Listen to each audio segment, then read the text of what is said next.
hoje o nosso assunto é circuitos. Na verdade, eu quero discutir com vocês um circuito LRC sem uma fonte externa, sem um gerador, que é o que a gente vai fazer mais para frente quando a gente estudar a corrente alternada. Para fazer isso, eu vou começar olhando equações diferenciais que vocês já conhecem. Então, a gente vai fazer uma revisãozinha de um sistema massa-mola. Então, vamos lembrar o que é esse sistema massa-mola? Vamos aumentar aqui essa figurinha para a gente ver. Isso aqui é uma coisa que super conhecida de vocês, né? Então, se é super conhecida, serve como base para o que a gente vai discutir hoje. Então, vejam aqui. Se eu tiver aqui um sistema massa-mola, que tem a minha massinha, a minha mola, isso está na horizontal, e é um sistema ideal, portanto, sem atrito. Então, a gente vai ver aqui no momento inicial, esse aqui é o ponto de repouso, e essa minha mola vai ser esticada, portanto, essa minha massa vai oscilar ao redor de um ponto central. Quando ela está com velocidade zero, indo nas duas bordas do sistema, ela não tem energia potencial e a sua energia cinética é máxima porque ela está passando com a velocidade máxima. Então aí tem uma outra figurinha aqui onde a gente vê que ela se deslocou desse ponto, certo? Ela está com uma velocidade tal que a sua energia cinética se equipara à sua energia potencial. Aí ela chega aqui nesse pontinho, ela para. Quando ela para, ela não tem energia cinética, ela está com a sua energia potencial máxima para poder mandar a massinha para cá de novo. E esse sistema se repete, né? Então aqui energia potencial máxima, meio a meio. Numa outra situação, percebam que essa situação, agora a velocidade está para lá em vez de estar para cá, né? Se a gente confrontar com essa, mas de novo a energia cinética é igual ao potencial. Depois a gente tem uma situação aqui que é análoga a essa. Então a velocidade também aqui em sentidos contrários, mas no ponto onde a energia cinética é máxima, porque a velocidade é máxima.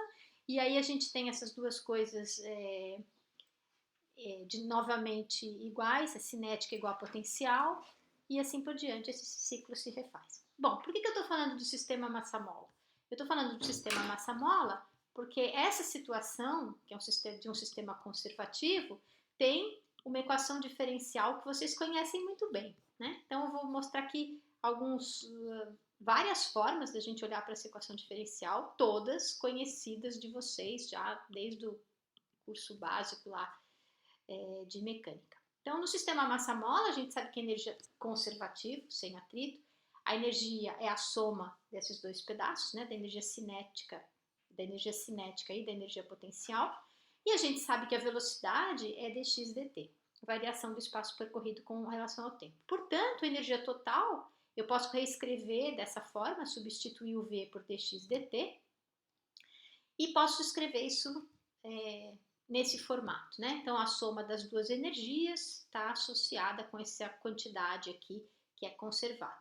Muito bem, nessa situação, esse K sobre M é um ômega ao quadrado, é a velocidade angular ao quadrado, ou está associada, se não quiser chamar de velocidade angular, porque a gente não está vendo essa rotação, né? Mas a gente pode dizer que esse ômega é simplesmente 2π vezes a frequência com a qual essa massa vai de um lado para o outro, né? E esse ômega é simplesmente raiz de K sobre M. Vocês cansaram de ver isso quando estudaram movimento harmônico simples. Bom, se eu derivar essa energia com relação ao tempo, isso tem que ser zero, porque eu estou supondo forças conservativas, portanto esse E é uma constante, né? Se eu fizer isso, essa derivada vai me dar 1/2 desse 2 que cai aqui, 2kx, e como x depende de t, dx dt. A mesma coisa aqui, né? Isso aqui vai me dar, se eu olhar para essa expressão, 2 vezes 1/2 m, o v, e o v depende de t, dv dt. Então, se eu reescrever isso, cancelar as coisas que são iguais, isso fica simplesmente kx mais m dv dt. Agora, o dv dt é d2x dt ao quadrado, né? O v é dx dt, dv dt, duas vezes essa derivada, m d2x mais kx é igual a zero, cuja solução vocês conhecem, né? Então, de novo, a gente caiu numa equação diferencial, que é uma coisa que alguns já sabem resolver, já sabem encontrar essa solução. Aqueles que não sabem encontrar essa solução, acreditem em mim, ela é uma solução oscilatória. Poderia ter sido escolhido seno, mas aqui a gente escolheu o cosseno. Então, x de t é a cosseno de ômega t, mais φ, onde o φ depende do ângulo no qual, a partir do qual, da posição a partir da qual esse sistema vai começar a oscilar. Outro modo de olhar para essa mesma equação diferencial é lembrando que a força é massa vezes aceleração, e no caso do sistema massa-mola, ela também é menos kx. De novo, se eu reescrever a aceleração como d2x dt ao quadrado, que nada mais é do que o dv dt, isso é menos kx, portanto, eu obtenho essa equação diferencial aqui, onde esse ômega ao quadrado nada mais é do que o raiz de k sobre m, que estava escrito aqui. Tudo igual. Ok, isso é um sistema ideal, né? Mas a gente sabe que, em geral, existe algum tipo de amortecimento, ou uma frição, né? Ou alguma outra coisa que faz esse sistema amortecer e diminuir esse período de oscilação e também até onde os limites, onde a massinha vai. Então, um jeito de pensar nisso é um sistema massa-mola, por exemplo, que está oscilando na vertical. Se eu colocar num balde d'água, né? Quando eu colocar num balde d'água, ele vai oscilar, ele vai sentir a ação da água como uma espécie de viscosidade e vai parar. Bom, se isso acontece, a gente passa a ter esse meu sistema, essa minha equação diferencial acrescida. Essa equação aqui fica acrescida de um termo que é proporcional à velocidade. Então, esse termo é proporcional a dx dt, eu estou chamando de b, é um coeficiente aí que depende de quão fortemente ou fracamente o meu sistema vai estar amortecido. E essa solução da equação diferencial, que era a cosseno de ômega t mais φ, vamos supor, né, para simplificar que o φ é zero, o φ não existe, né, que o φ é zero, a cosseno de ômega t fica alterada para a cosseno de uma nova frequência vezes um fator exponencial que tem a ver com esse amortecimento. Bom, essa nova frequência, que eu chamei de ômega', nada mais é do que a frequência anterior, raiz de k sobre m, menos alguma coisa que está associado com o meu fator de amortecimento, que é b sobre 2m ao quadrado. Quando esse b é zero, eu caio, b é zero, e elevado a menos zero dá 1, esse termo é 1, e o ômega' vira o ômega, eu recaio na solução anterior. Tá bem? Por que eu estou falando disso? Porque a gente vai voltar a olhar para absolutamente as mesmas equações diferenciais num sistema cuja física é bem diferente, mas a matemática é a mesma. Então, antes de eu falar do circuito que me interessa, que é o circuito LC, eu vou fazer um resuminho rápido aqui do que a gente já viu, que são os circuitos RC e RL. Então, vou começar pelo circuito RC, porque a gente vai recair nas mesmas equações, então só para a gente lembrar delas sem ter que de uma forma mais fácil, né? Então, vamos aqui, um circuito RC. Então, a gente já estudou isso aqui, né? Eu tenho aqui a minha fonte de força eletromotriz e tenho uma resistência e tenho um capacitor. Quando eu ligo a chave, eu uso as leis de Kirchhoff e eu passo a ter essa expressão epsilon menos IR menos Q sobre C é zero, lembrando que o I é dQ dt, passo a ter essa equação diferencial, cuja solução a gente já viu é epsilon C vezes isso aqui, quando essa chave está ligada em A, certo? Bom, então eu tenho essa corrente que vai rodar aqui no meu sistema. O que acontece quando eu desligo a chave? Quando eu desligo a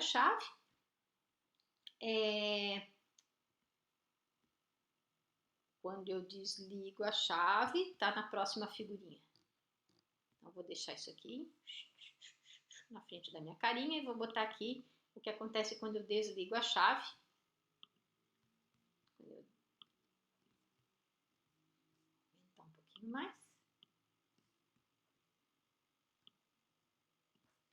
Quando eu desligo a chave, essa parte aqui deixa de fazer, está incluída no meu circuito, né? O meu circuito está só aqui nesse pedaço, então eu tenho só isso menos I sobre R menos Q sobre C, a gente multiplica por menos 1 é igual a zero. De novo, eu tenho uma equação diferencial cuja solução é isso aqui, né? Então, chave ligada, chave desligada.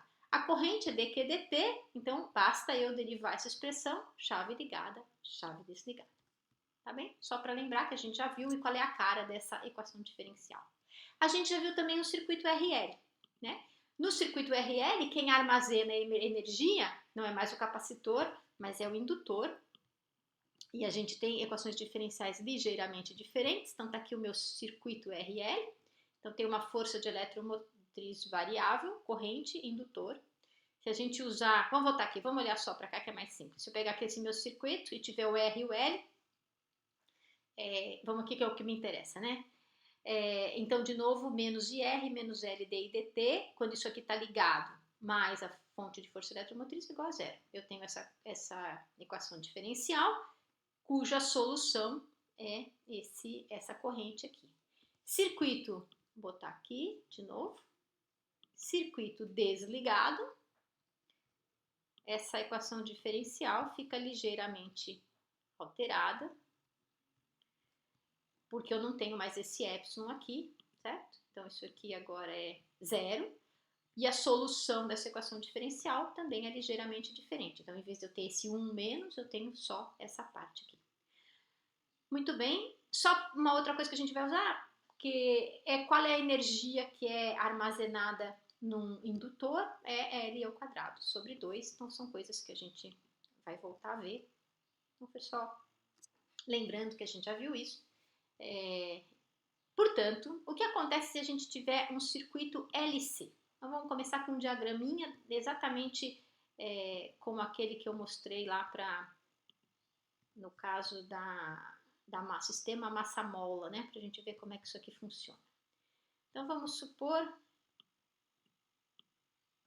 Vou tampar minha carinha aqui. Vamos olhar aqui. Então, eu tenho aqui um sistema que tem só um indutor e um capacitor, né? O meu capacitor, em princípio, está carregado. Eu tenho aqui uma diferença de potencial, cargas positivas e cargas negativas, o campo elétrico saindo da positivo, indo para o negativo, tudo coisas conhecidas, está ligado aqui a um indutor.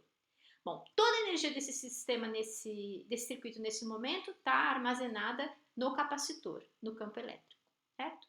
Aí eu fecho o sistema, e assim que eu fechar o sistema, essa carga vai começar a escoar.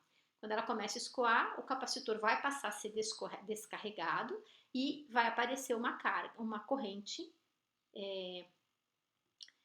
que vai se dirigir para esse indutor. E vai gerar esse campo magnético interno aqui que a gente já estudou, né? E isso vai acontecer até que toda a carga do capacitor seja transferida para o indutor. Bom, feito isso, quando isso acontece, o que a gente tem é então toda a energia do circuito aqui no indutor, né? Então estava toda no capacitor, então era só energia elétrica, ela foi toda transformada em energia magnética. Então toda a energia elétrica, vou usar outras palavras, toda a energia elétrica agora está armazenada no campo magnético. Ok. E aí, o que acontece é que, passado mais um tempo, de novo o capacitor começa a ser carregado até que toda a carga seja de novo transferida para o capacitor. Notem que quando isso acontece, a polaridade está invertida, né? Então, daqui para cá, porque a corrente vai vir daqui para cá. Aí as cargas positivas estão aqui, as negativas estão aqui, o campo elétrico está no sentido contrário. De novo, toda a energia fica armazenada no capacitor. E depois o capacitor é completamente descarregado e toda a energia fica armazenada no indutor. E esse circuito ele fica funcionando dessa forma se nada acontecer e se for um circuito ideal, sem nenhum tipo de resistência que possa perder energia por efeito Joule, etc. Nesse caso ideal, como é que a gente resolve, né? Quais são as equações diferenciais, né? Então, tá aqui o circuito RL, vou aumentar para a gente ver. Então, tá aqui um capacitor e o indutor, a corrente está aqui, eu vou optar por escolher esse sentido. De novo, se a gente usar a lei de Kirchhoff, eu tenho que L menos LD e DT, menos Q sobre C é zero, lembrando que a corrente é dQ/dt. Então, se eu substituir de novo, eu tenho uma equação diferencial igual à do sistema massa-mola, né? Então, isso aqui fica, se eu passar o L para cá, D2Q dt2 mais Q sobre LC é zero. E qual é a solução daquilo? Era uma solução oscilatória, né? Lá eu escolhi cosseno, aqui eu vou escolher o cosseno também, então ela tem exatamente a mesma carga. Aquilo que eu chamei de A, que era a amplitude dessa oscilação lá no sistema massa-mola, que eu vou chamar de Q grande, para lembrar que está associado com carga. Então isso vai ser o quê? Cosseno de ômega t mais φ, onde o ômega, que era aquela minha frequência de oscilação lá, ou associado com a frequência de oscilação, era o raiz de K sobre M, aqui é raiz de 1 sobre LC. Bom, se eu quiser saber qual é a corrente, é só derivar dq dt, lembrando que a derivada do cosseno é menos o seno, então fica menos Q, tem um ômega aqui na frente do tempo, né? Então cai para fora também, menos Q ômega seno de ômega t mais φ. Bom, se a gente analisar essas equações, a gente vê que Q de zero,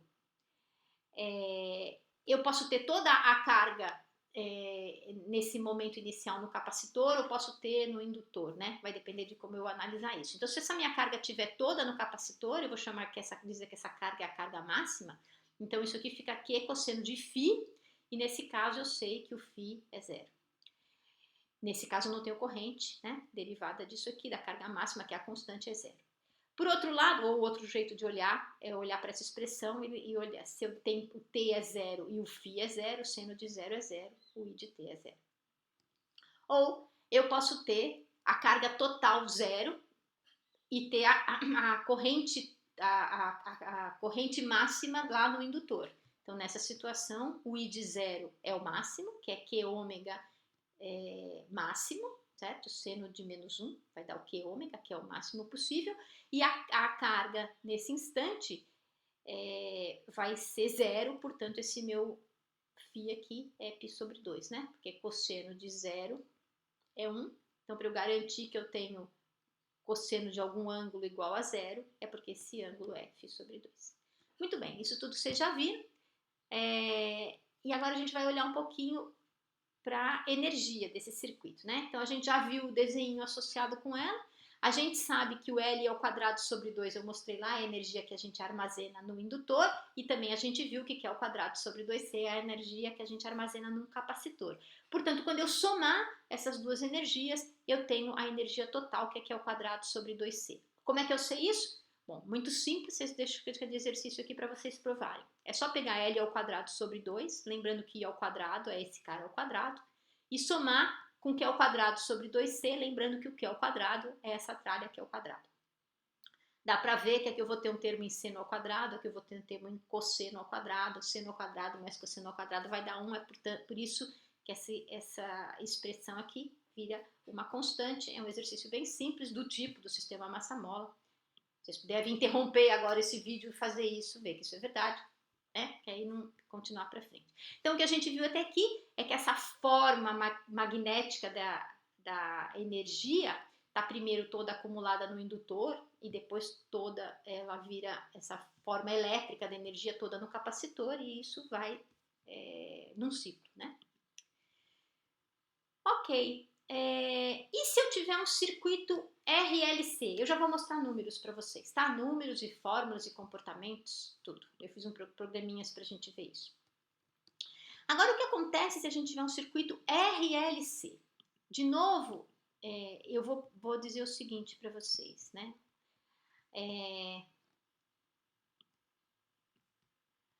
Então, vamos supor que eu tenha aqui... Bom, de novo, o que eu vou supor aqui para fazer essa conta é que eu não tenho essa fonte de força eletromotriz, então um jeito de dizer isso é que a gente está estudando circuitos sem geradores. Quando a gente tem essa fonte de força eletromotriz, de fato o que acontece é que a gente tem que levar em conta correntes alternadas. Então a gente vai primeiro fazer esse caso simples, né, que é um caso mais ideal, e depois a gente vai ter um vídeo só para estudar a corrente alternada e como é que a gente analisa um circuito RLC que está sujeito a correntes alternadas, tá certo? Ou que está sujeito a uma fonte de força eletromotriz alternada, como a gente já viu aí num videozinho que a gente discutiu. Corrente alternada é análogo a ter uma tensão alternada, ou uma voltagem alternada, como gostam os físicos e detestam os engenheiros. Muito bem, então vamos supor que eu tenho esse circuito RLC, aqui ó, A, B, C, D, só essa partezinha, certo? Então eu vou ligar essa chave aqui e vou fechar só essa parte do sistema. Se eu tiver isso aqui vai me dar o quê, né? Vou ler isso daqui para cá, menos IR, menos LD e DT, menos Q sobre C é igual a zero, ok? que é o que está aqui nessa expressão. Então, agora, eu posso substituir o i por dq dt, portanto, di dt é d2q dt ao quadrado. O que a gente tem aqui? Exatamente a equação diferencial do oscilador harmônico amortecido. Exatamente a mesma, certo? Querem olhar? Podemos vir aqui e olhar de novo. Essa expressão aqui.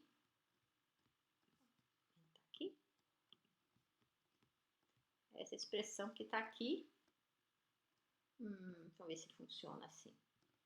Não funciona. Vou ter que diminuir essa aqui. Agora aqui deu, certo?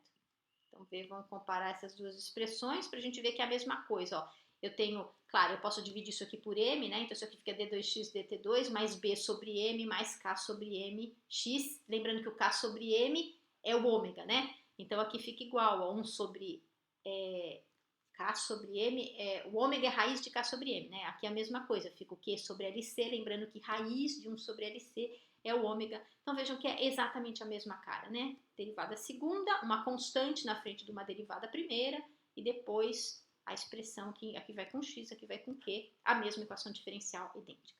Portanto, a solução, também matematicamente é a mesma, né? E qual é a cara dessa solução? De novo, um cosseno vezes uma exponencial, que vai fazer esse cara amortecer. Essas oscilações vão diminuir e a gente já vai ver a figurinha que mostra isso. Quanto vale esse ômega linha? Esse ômega linha lá era corrigido pelo amortecimento dado pelo atrito ou viscosidade, aqui é dado pela existência da resistência, certo? Então, nesse circuito, se o R for pequenininho, a gente diz que ele é subamortecido. Às vezes a gente nem percebe esse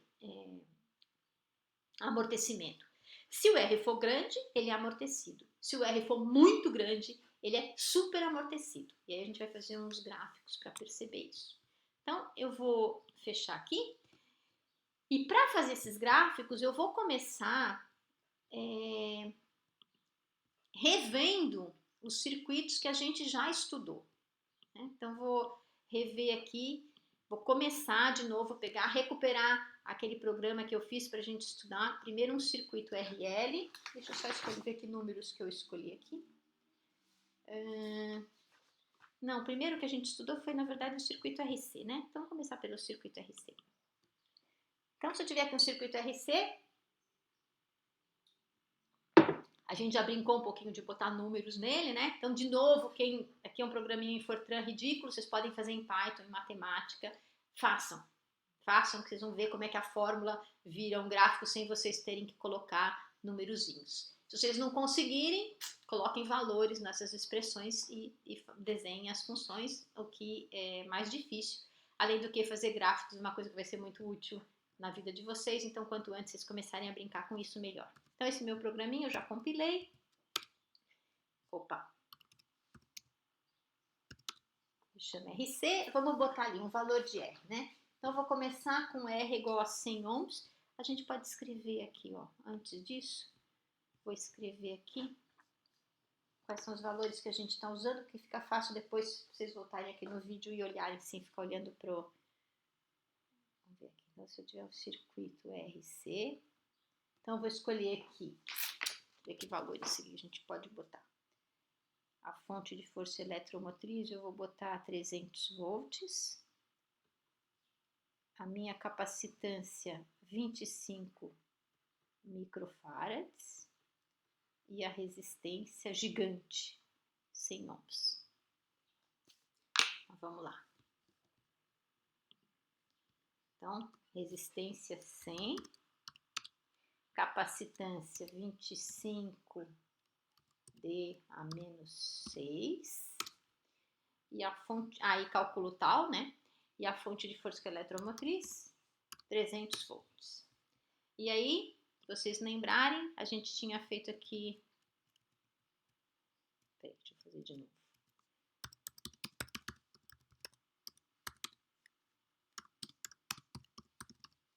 Se a gente plotar aqui,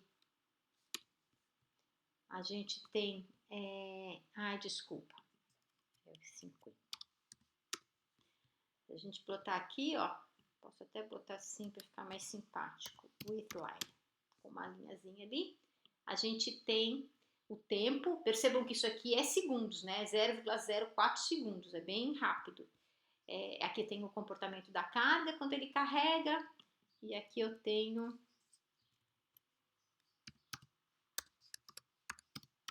comportamento da corrente quando ele carrega, e aqui eu posso inverter e ver o que acontece quando ele descarrega. A carga quando ele descarrega e depois a corrente quando ele descarrega. E a gente pode botar as duas cargas, por exemplo, quando ele carrega e quando ele descarrega.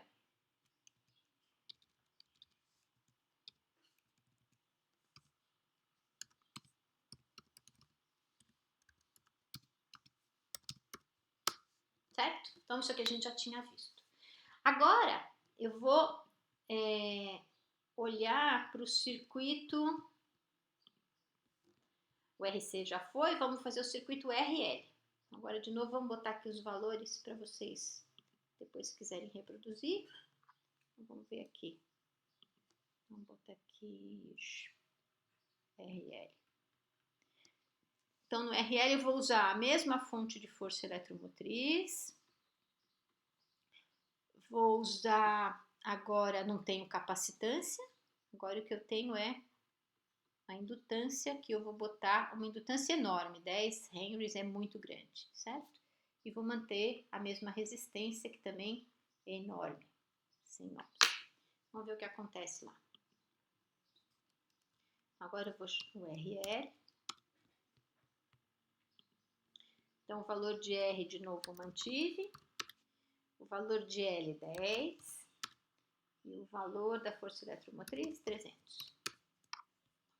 Então, agora esse meu programinha escreve...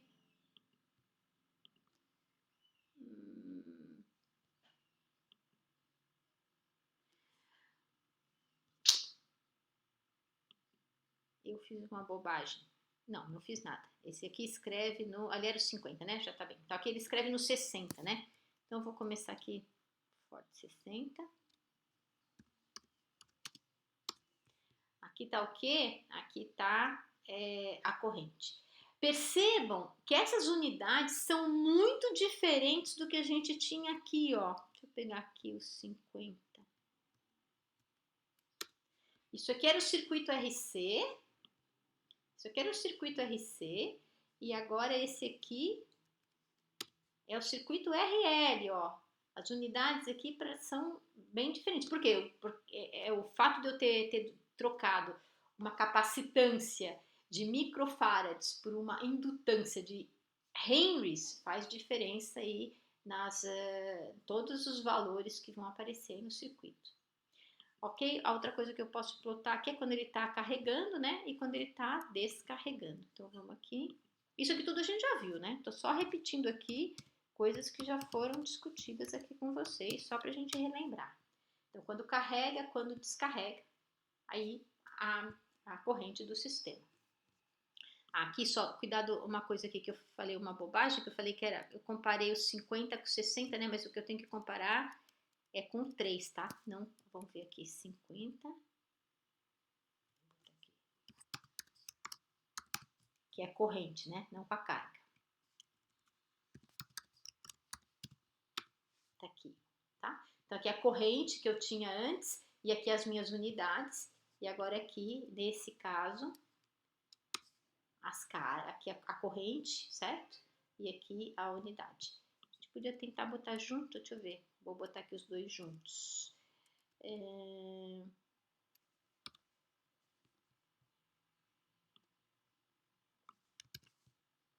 Vamos ver como é que fica isso. Para ver o que você tá vendo. Aquele lá, ó, está aqui, ó. Tá aqui pequenininho, né? Eu posso pegar e fazer assim, deixa eu ver. 0 até ponto 2, pra gente ver isso melhor. Aqui, ó, tá vendo? Então, aqui era o outro, aquilo que eu tava falando das unidades para vocês, né? Aqui eu tenho corrente pelo tempo que tá passando. Tá bom. Isso aqui tudo vocês já sabiam. Então agora vamos ver a novidade de hoje, que é o circuito LC, né? Então vou ali botar os números também para vocês poderem acompanhar, depois se quiserem. Vou botar aqui o circuito. O circuito LC não tem fonte de força eletromotriz. Eu vou escolher uma carga inicial, vou chamar assim, ó, de Q0 de 2 coulombs.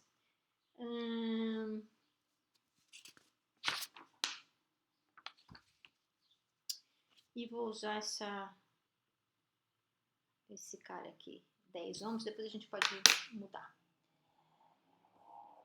Vamos ver? Vamos lá rodar esse programinha aqui.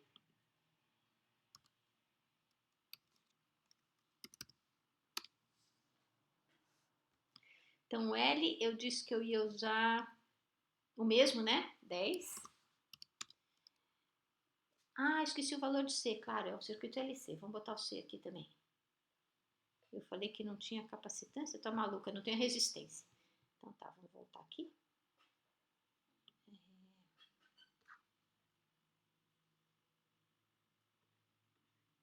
Capacitância, vamos usar os 25 microfarad, que eu já tinha usado antes.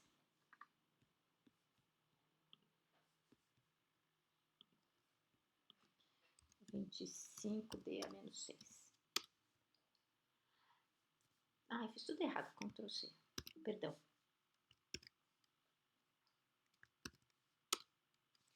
Vou rodar de novo, tá? Então aqui, a primeira coisa que ele pergunta é a indutância, né? A indutância é 10. A capacitância é 25D a menos 6 microfarad. E agora a carga inicial é... Quanto que eu disse que eu ia pôr? 2 coulomb. Que é grande, tá? É enorme. E agora vamos ver o que acontece quando ele está carregando a carga. Então eu vou fazer plot. Qual é o nome do que ele chama? É 70.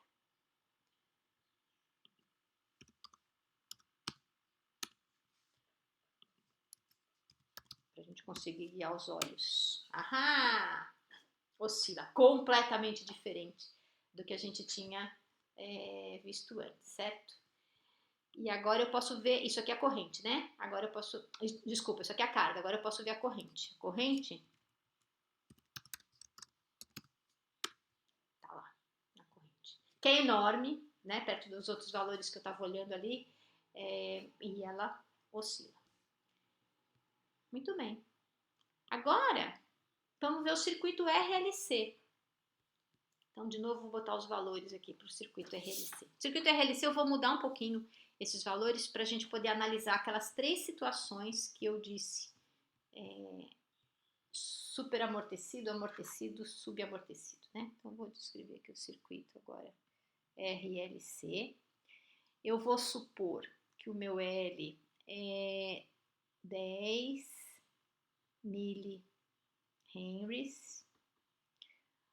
A minha capacitância é 25 microfarad, que é a mesma de cima. A minha fonte de força eletromotriz é 7,5 vezes 10 a menos 3 volts. E...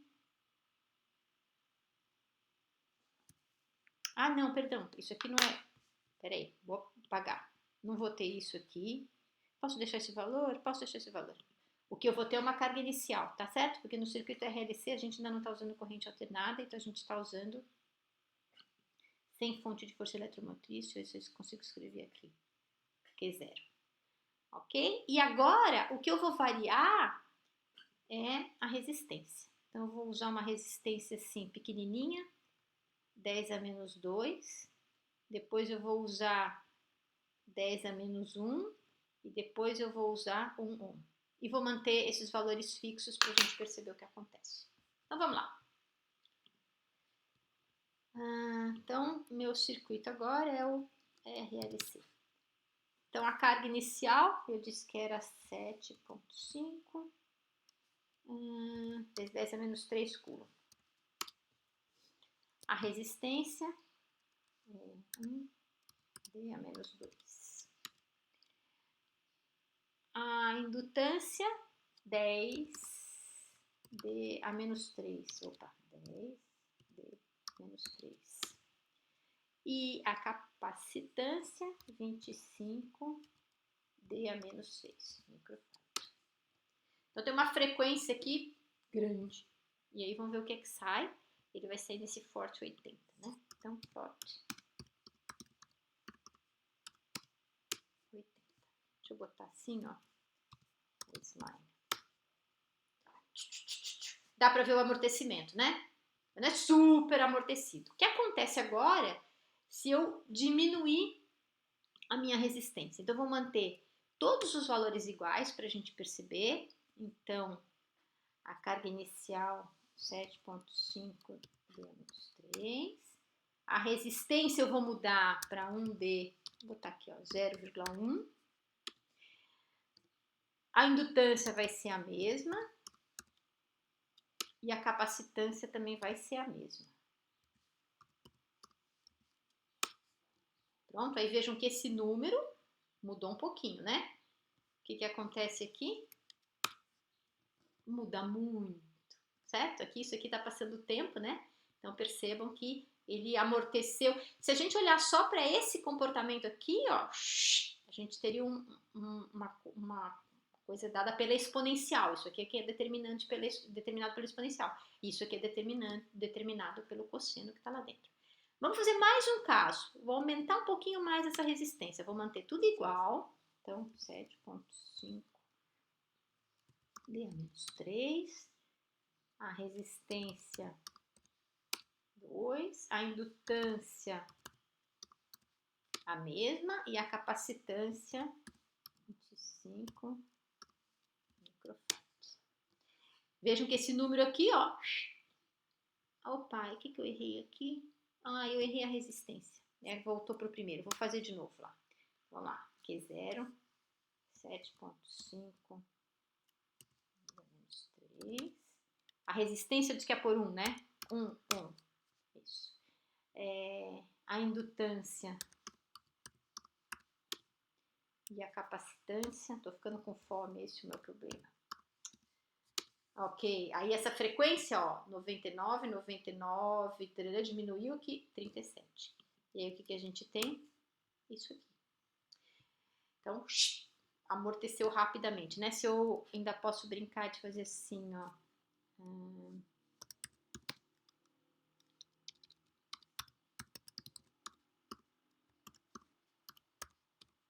Pra gente ver essa...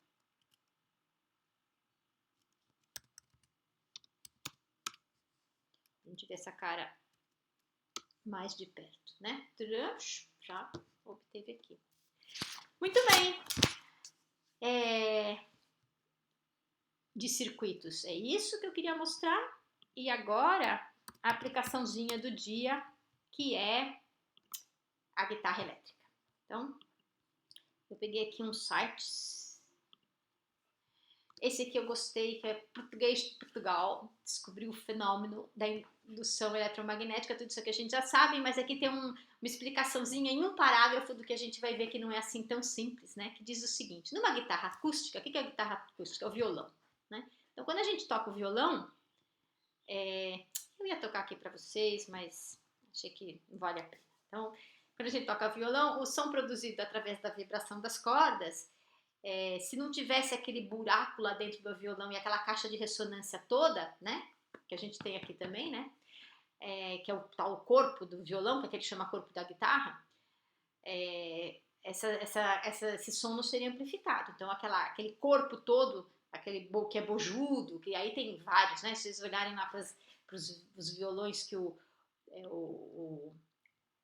Caetano Veloso toca, ele tem todos os formatos, né? Claro que aqueles formatos produzem, são caixas de ressonâncias que têm comportamentos distintos, né? Mas na guitarra elétrica, a gente vai ver uma figurinha, isso não acontece, né? Ela é bem fininha. Então, como é que esse som é amplificado para ser propagado, para chegar aos nossos ouvidos, né? Então, na verdade, na guitarra elétrica existem esses captadores magnéticos que transformam essa vibração das cordas em sinais elétricos. Aí vou mostrar um desenho para vocês depois como é que isso faz, né?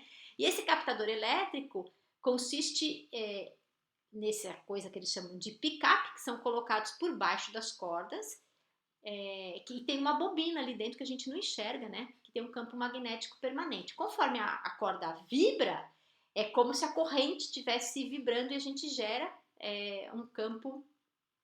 Quando a cobra vibra, o campo magnético vibra e, portanto, a gente gera uma corrente induzida ali nesses captadores magnéticos. Esse sinal elétrico vai chegar no amplificador e vira sinal sonoro nos alto-falantes. Olha que bonitinho, como é português de Portugal, isso é alto-falantes.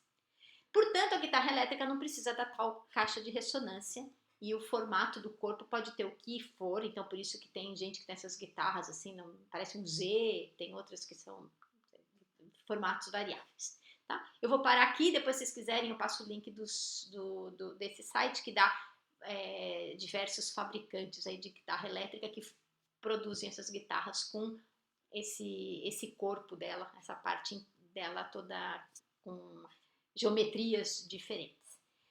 Tá bom, então agora a gente encerrou por aqui. De fato, o que a gente vai ver, aí eu vou passar por uma aula onde a gente vai falar equações de Maxwell e complementar essa parte aí de campos elétricos e magnéticos, e depois a gente vai ter mais uma aulinha ainda sobre circuitos R e LC sujeitos a um gerador externo ou algo que vai gerar uma corrente alternada, que vão ser as duas nossas últimas cerejas do bolo.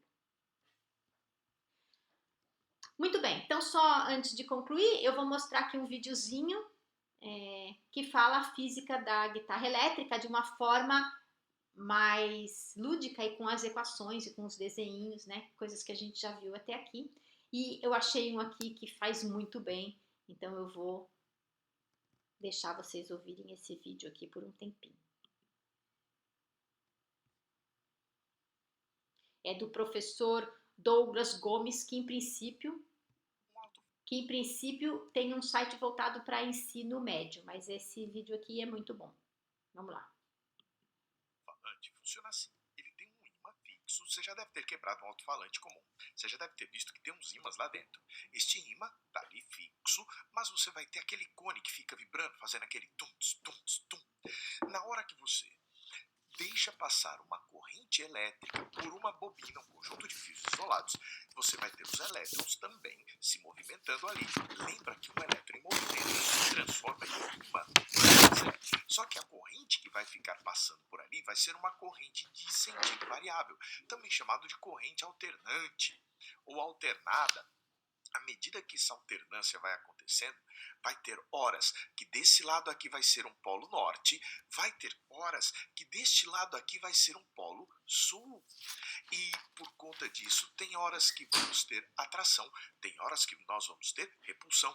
É assim que fica acontecendo aquele movimento pulsante do alto-falante, daquele cone que fica na frente do alto-falante, por conta desta troca do sentido da corrente elétrica. Então nós precisamos de um sinal elétrico alternado para conseguir fazer o alto-falante funcionar. E a guitarra elétrica tem uma estratégia para proporcionar isso. Outro fenômeno para a gente entender é o da indução eletromagnética. Imagine que você tem aqui um ímã e uma espira, um fio enrolado. Nesse fio não tem absolutamente nada, nem está passando corrente, desde que você deixe esse ímã parado. A gente diz que o ímã acaba gerando o nosso tal campo magnético no espaço, e este campo magnético vai atravessar essa área da espira. A gente diz que o campo magnético flui por essa espira, há um fluxo de campo magnético nessa espira. A natureza nos diz, aí é a lei de Lenz, Faraday e Neumann, mas a natureza vai indicar para a gente que se a gente variar esse fluxo de campo magnético aqui no interior dessa espira, vai surgir uma corrente elétrica induzida. Então olha que legal, quando a gente pega uma carga elétrica e movimenta, gera um campo magnético. Quando a gente movimenta um campo magnético, a gente consegue fazer as cargas elétricas se movimentarem, no caso, induzir corrente. Se a gente movimentar alternadamente este ímã, a gente vai fazer acontecer uma corrente elétrica alternada induzida. Induzida por quem? Por conta do movimento aqui deste nosso ímã. E a nossa guitarra elétrica vai fazer isso. Se eu tiver uma corrente alternada, eu posso jogar essa corrente lá no alto-falante e fazer o alto-falante vibrar. Lembra disso? Vamos ver agora como funciona o captador de uma guitarra elétrica. Quando você olha para uma guitarra elétrica, estes elementos aqui são chamados captadores. O que eles vão fazer? Eles vão captar as vibrações da corda para poder levar para o alto-falante. Isso vai acontecer de maneira elétrica e magnética também. Aqui, essa guitarra tem 3 captadores. Tem guitarra de um captador só, de 2 captadores. Tem vários tipos de guitarra. Mas você está vendo que aqui existem vários pontinhos, cada pontinho para uma determinada corda? Vamos dar um zoom e tentar entender o que acontece em cada um desses pontinhos do captador da guitarra elétrica. Vem comigo. Primeira parte, você vai ter aqui um ímã permanente estático, está aqui com o seu polo norte e sul, por exemplo. O que ele vai fazer? Ele está aqui embaixo da corda que está passando por cima dele.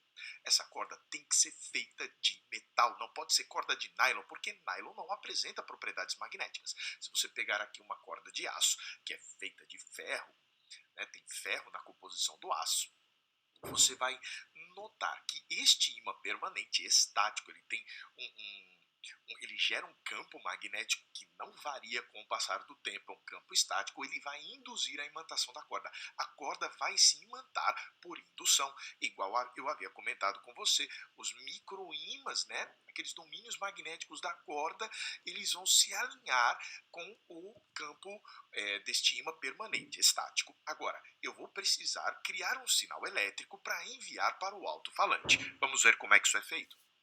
Nós vamos enrolar um fio de cobre, de bom condutor, aqui neste nosso ímã. Olha que interessante, este ímã estático permanente não consegue gerar campo elétrico aqui, fazendo gerar uma corrente elétrica nesta associação aqui de espiras, né? Nesta bobina que a gente criou, para que a gente consiga induzir uma corrente elétrica, de acordo com a lei de Lenz, Faraday e Neumann, é necessário que o campo magnético fique variando. Eu preciso chacoalhar o ímã. Este ímã aqui está estático, aqui na construção do nosso captador. Mas lembre-se de que a corda, na hora que você tocar, ela vai começar a vibrar. E no que ela vibra, esses imãzinhos aqui, elementares, eles vão acabar provocando uma variação do fluxo magnético nesta bobina que está por aqui. E isso vai induzir um sinal de corrente, uma corrente alternada. Assim, o movimento da corda vibrando vai fazer o fluxo de campo magnético aqui no interior desta bobina variar. Isso vai provocar uma corrente elétrica induzida e esse sinal vai ser enviado para o alto-falante. Na verdade, a gente vai enviar esse sinal primeiro para um amplificador para tornar mais intensa essa corrente, para então ir para o alto-falante. Mas, grosso modo, seria isso que aconteceria. Douglas, como assim? O alto-falante vai receber esta corrente. Cadê o nosso alto-falante? Está bem aqui, ó. Nosso alto-falante recebe essa corrente alternada vai interagir com outro ímã e vai produzir aquele movimento que gera a onda sonora, como a gente havia comentado no início do nó. Bom, é isso. A explicação tá legal e os desenhos estão melhores ainda, por isso eu usei essa explicação, vou ajudar o professor Douglas a ficar mais famoso do que ele já deve ser pelo número de visualizações desse vídeo. E agora, para finalizar, eu achei aqui uma garota tocando uma guitarra elétrica, 2 minutinhos, um segundinho de musiquinha para a gente finalizar o vídeo. Por hoje é isso. Juliette Valduriez.